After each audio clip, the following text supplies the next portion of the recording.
Hi guys, today I want to talk about editing your paper for style. Before you view this PowerPoint, make sure that you go back and view the first PowerPoint about tone and voice. So see that PowerPoint first, and then think about that with your paper. Then we're going to edit for style. So with this PowerPoint, have your paper handy because what we're going to do is we'll talk about one thing and then I want you to go through it with your paper and then we'll move on to the next slide. Also, as you're doing this, if you need more time, feel free to push pause on the video while you do the exercise and then move on once you're ready. So, the first thing that I want you to do with your paper is I just want you to read it. Research says that what happens after you write a paper is that you store that information in your short-term memory. So, by walking away from it for a little while, which hopefully you have done, and then whenever you come back to it, you see it in a fresh new way. And if you've ever turned in a paper and then when you got it back, you saw all these things your teacher wrote on it that you never even noticed, that's because you didn't give it enough time a lot of times between when you wrote it and when you tried to edit it before you turned it in. So what I want you to do right now is I want you to read over it and just some things to think about while you're reading over it. If there's anything you notice, maybe a repeat word that you use too much or a misspelled word or something like that, go ahead and use your pen while you're reading. A couple of other things, and something happened to my PowerPoint there, but a couple of other things to keep in mind. Are there places you could show instead of tell? Remember, this is a description paper. So is there anywhere else you could be more specific? That might be a place that you want to make a little notation. And then the next bullet is supposed to say, does it meet the requirements of the assignment? And so you want to make sure that you have done description and you haven't told us a story, that you have described yourself, what you look like, and that it's organized either spatially or emphatically. And you've hit on at least 3 of the 5 senses. You teach us something about you. You have some kind of so what. What are we supposed to learn about you because of what you look like? So hopefully this will help us also get to know each other a little bit better simply because we can't see each other online. So hopefully that helps. Okay, so we'll pause right here. I want you to read over your paper, use a pen, and just make some notes.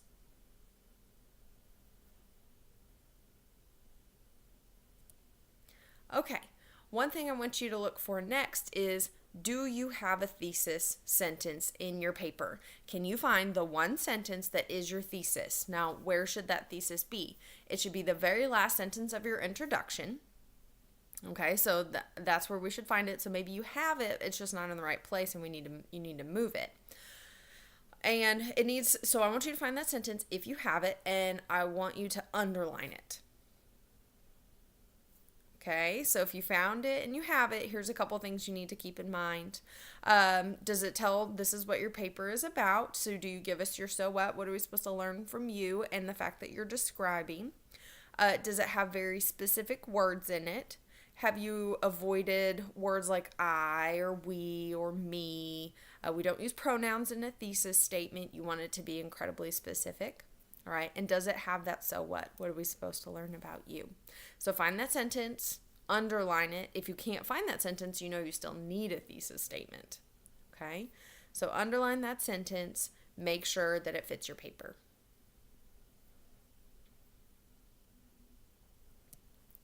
All right, next what I want to talk about is sentence structures. So one of the things that I find with young writers is that they tend to have a certain type of sentence that they love.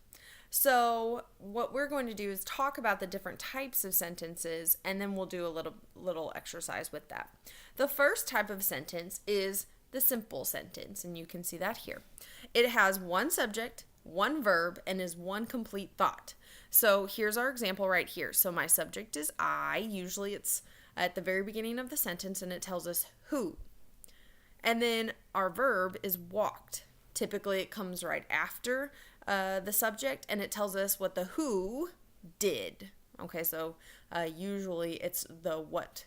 Our subject, in this case, I did. Well, what did I do? I walked. Okay, and then you have to say, is it a complete thought? And so I walked the dog. Is that a complete thought? Yes, it is, so I have a simple sentence. Now, if I decided to put two of my simple sentences together, I would get a compound sentence. So I have two complete thoughts. It has one subject-verb pair and then another subject-verb pair. So in the example you see, I walked the dog and she walked the iguana, which of course is silly. But I walked, and then I have another subject-verb pair. She walked. Okay, so, and then do I have two complete thoughts? Well, if I separate it here between them, I have I walked the dog. That's a complete thought. We ignore the conjunction. She walked the iguana. Both of those are complete thoughts, so I have a compound sentence. The third type is a complex. Now, you'll notice that it has, just like the compound, it has subject-verb plus subject-verb. Here's where the difference lies. In a complex, we have one complete thought and one incomplete thought. So one is a complete thought and one could not stand alone. Okay, so here's the example. You can see that it's very similar to the compound sentence. But here's what we get down here. While I walked the dog, she walked the iguana. Okay, so I still have my subject and verb and my subject and verb.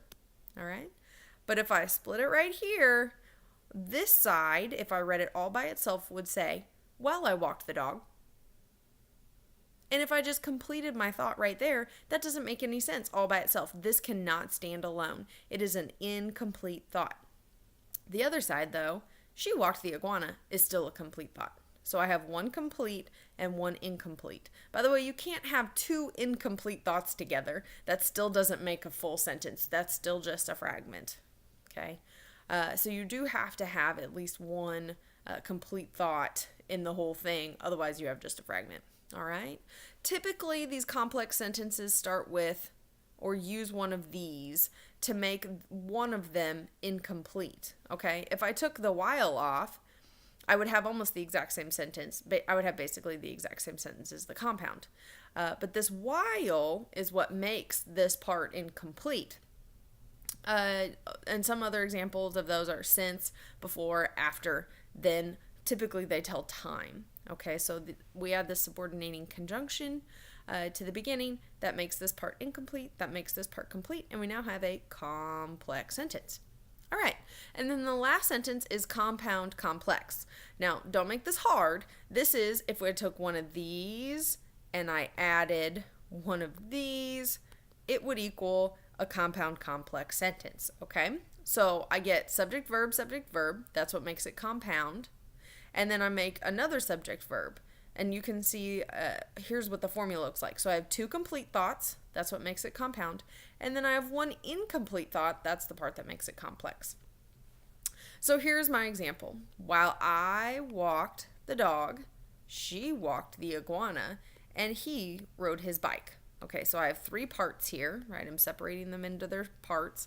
While I walked the dog is incomplete.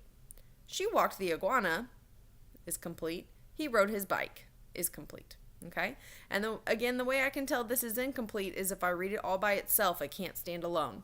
If I just walked in the door and said, "Well, I walked the dog," you would say, "While you walked the dog, what?" There needs to be more information, so we know that this one is incomplete. Okay, so here's what I want you to do here. I want you to go through two body paragraphs of your paper, and I want you to label each of your sentences. Work through them and decide, is the sentence simple, compound, complex, or compound complex? And keep a tally. How many simple sentences do you use? How many compounds do you use? How many complex?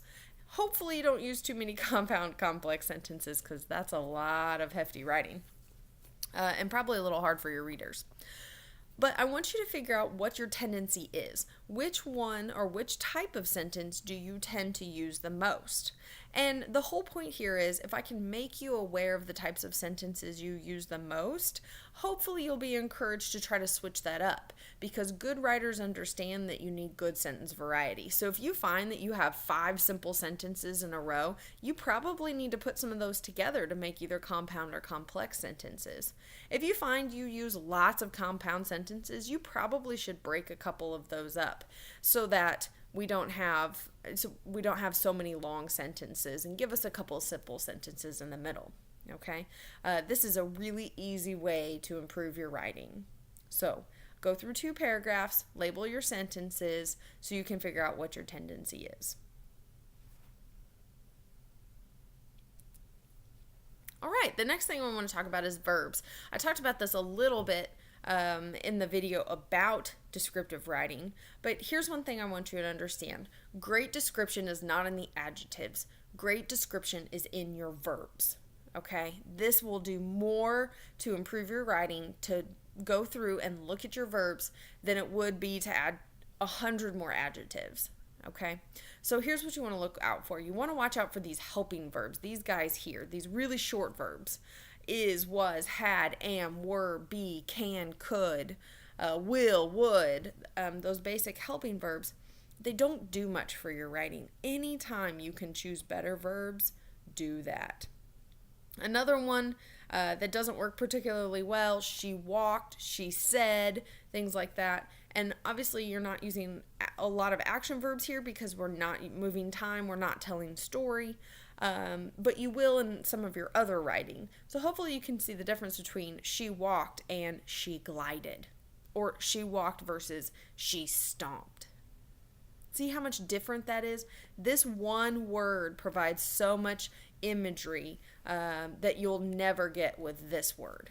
So I want you to look through your paper. I want you to find some of those verbs, especially if you have some of these we can improve on.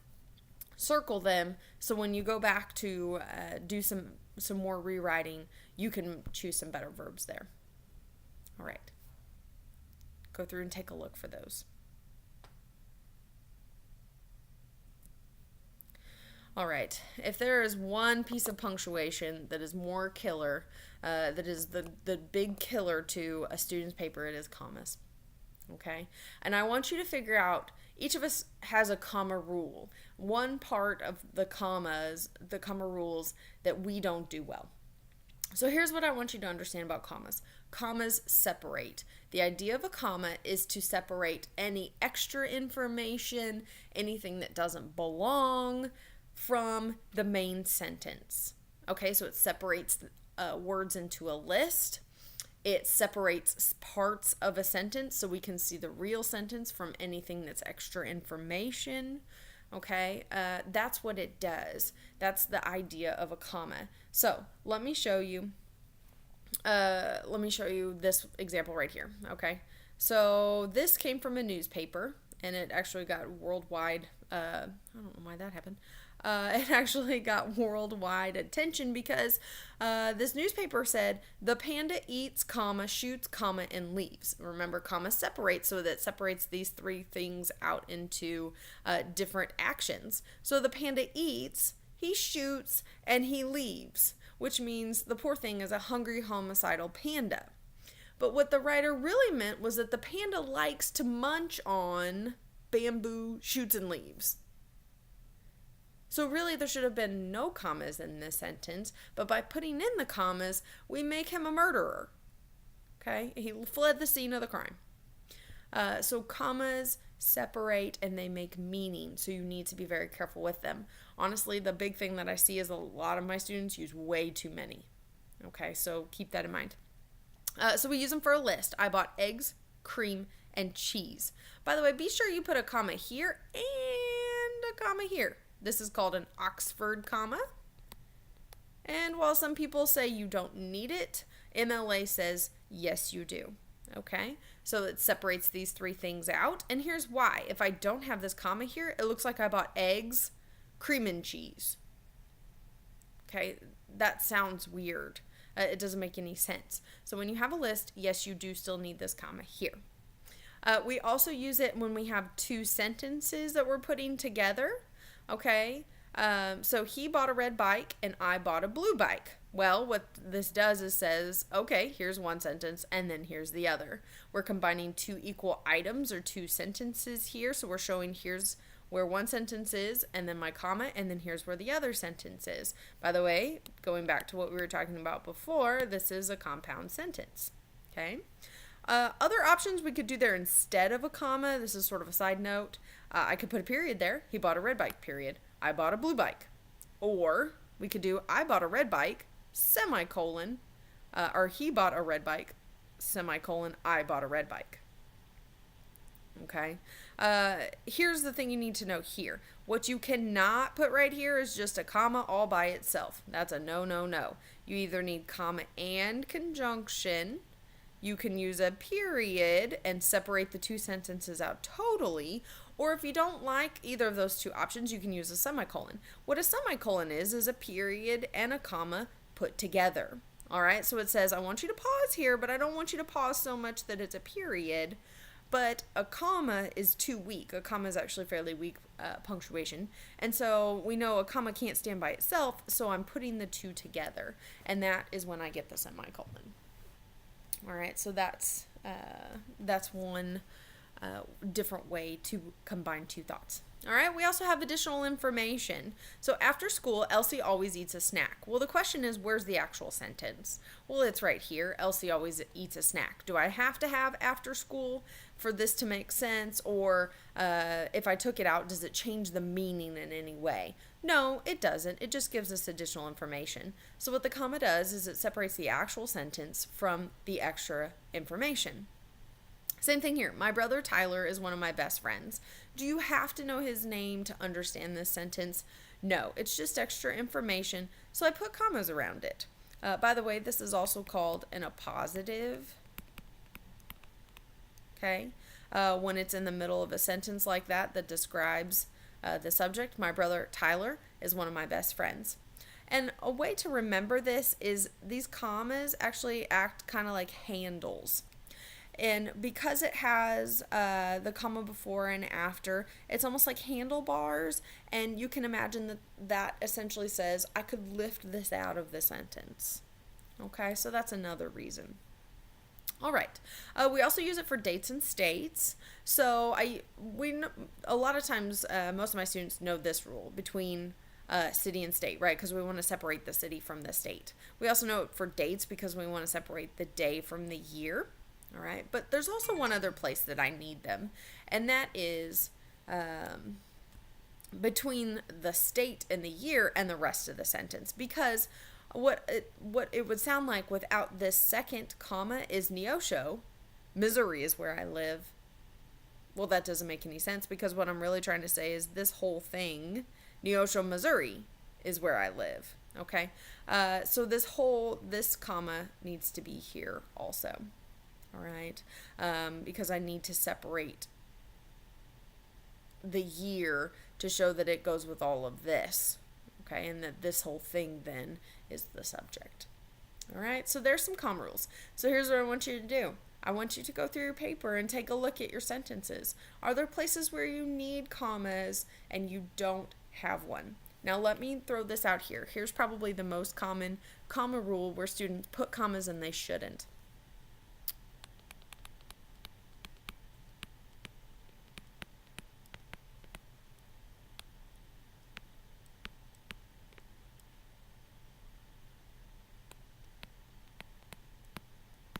Okay, so here it is. I like to eat fish and run races. A lot of times what students want to do is put a comma right here. But here's the problem. Where's my subject? Well, it's right here. Okay? And then here's my verb. But I don't have another subject. The subject is still I up here. So by putting a comma here, all I'm doing is separating my subject from its second verb. Because I don't have a new subject after the comma, I cannot put this comma here. Okay, that is not allowed. Because what I'm doing is separating the subject. Essentially, I just have one subject that has two verbs. So I like to eat fish and I run races. So be very careful about that comma between ideas. You have to make sure that it's two complete ideas for you to put that comma. Otherwise, you shouldn't have one there. All right, so go through your paper. Take a look, see where your commas are. Are there places you could fix those?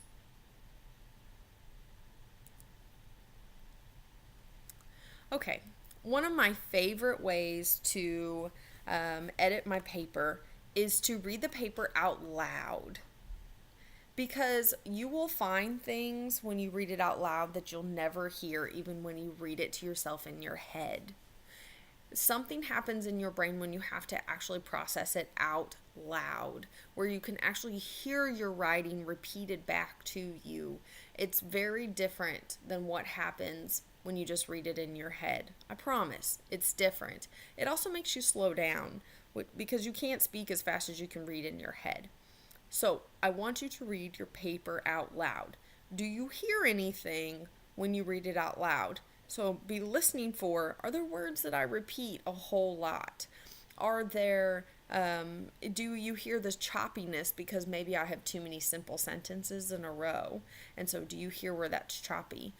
When you say it out loud, a lot of times you'll find your fragments because when you say it out loud, you realize you still need more information. So I'm going to give you just a moment. I want you to read your paper out loud to yourself.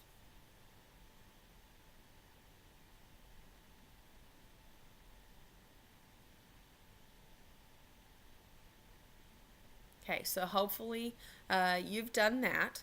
The next thing that I want you to do is I want you to read it backwards. I know this sounds ridiculous, but I want you to start with the very last word of your paper. Then read the second to last word. Then read the third to last word. So you're reading right to left instead of left to right, and you're reading from the very last sentence to the very first sentence of your paper. Why in the world would you do that? Well, it sounds like Yoda, which is fun, but not really the benefit I'm looking for. What this does is it keeps your brain from making meaning. Your brain's job is to make meaning. And a lot of times what happens is your brain will insert words that aren't even in your paper because it's trying to make that meaning. Or it will delete a word that's actually in your paper because it's trying to make meaning. So by reading it backwards, what it does is it tells your brain, this paper doesn't make any sense. It doesn't have any meaning. And that forces you to look at each word individually. And then you'll find things like, oh man, I've used this word a whole lot of times. Or, oops, there was an it that I probably shouldn't use. Or you, or I, or a stuff, or a things. So be looking out for those words that don't make your writing great. Okay. Also be checking your spelling. If there are certain words you know are a problem, be looking for those words. So read it backwards, last word to the very first word, and see what you hear.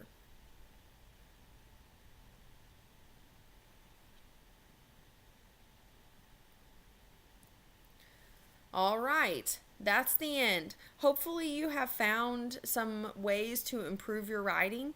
You can do this anytime. I will leave this folder open all semester, so if you want to come back and look at this. But one of the struggles that I have with online teaching is I can't put you in groups to edit, to have other students help you. So this is a way that you can edit your papers even, yeah, I'm going to let those go. Even when you don't have somebody else to look at your papers for you. These are some really great skills to help you no matter what type of paper you're writing. If you have any questions while you're working on this, feel free to email me. I'd be happy to help you. All right, have a great day.